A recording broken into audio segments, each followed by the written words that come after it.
நடு இரவும் சுத்தம் காப்போம் நாமே. சாலை வீடு பொது இடமும் அழகாய் வைப்போமே.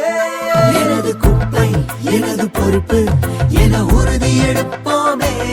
நாளை இளைய தலைமுறையை நாம் என்றே காப்போமே.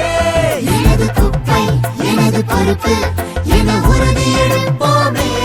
நாளை இளைய தலைமுறையை நாம் என்றே காப்போமே.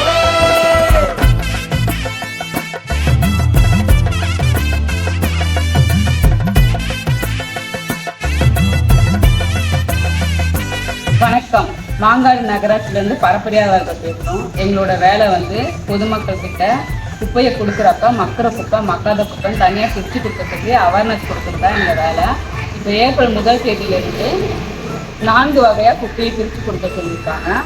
மக்கும் குப்பை ஒன்று, மக்காத குப்பை, சுகாதார கழிவு, அபாயகரமான கழிவுன்னு 4 வகையாக பிரித்து கொடுக்கணும். மக்கிற குப்பை காய்கறி கழிவு, பழத்தூள், டீத்தூள், டஸ்ட்டு, முட்டை ஓடு இதெல்லாம் மக்கிற குப்பை. மக்காத குப்பை பிளாஸ்டிக் கவர், பாட்டில்ஸ் அதெல்லாம் மக்காத குப்பை. சுகாதார கழிவுனா சானிடரி நாப்கின்ஸு, குழந்தைங்க யூஸ் பண்ணுற டைப்பர்ஸு, பேண்டேஜு, பஞ்சுகள் அந்த மாதிரி ஐட்டம்லாம் சுகாதார கழிவுகள். 4வது அபாயகரமான கழிவுகள், அதாவது உடைஞ்ச கண்ணாடிகள், கூர்மையான ஆயுதங்கள் அபாயகரமான கழிவுல வரும். சரிங்களா?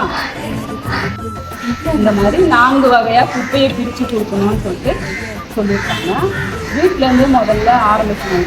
வீட்டிலேருந்து இந்த 4 வகையாக பிரித்து கொடுங்க. உங்களுக்கு தெரிஞ்சவங்க கிட்ட இருந்தோம் தெரிஞ்சவங்கிட்டையும் இதை சொல்லிக் கொடுங்க. குழந்தைங்களுக்கும் சின்ன வயசுலேருந்தே சொல்லிக் கொடுங்க. 4 வகையாக பிரித்து கொடுக்கணும்னு சொல்லுங்க.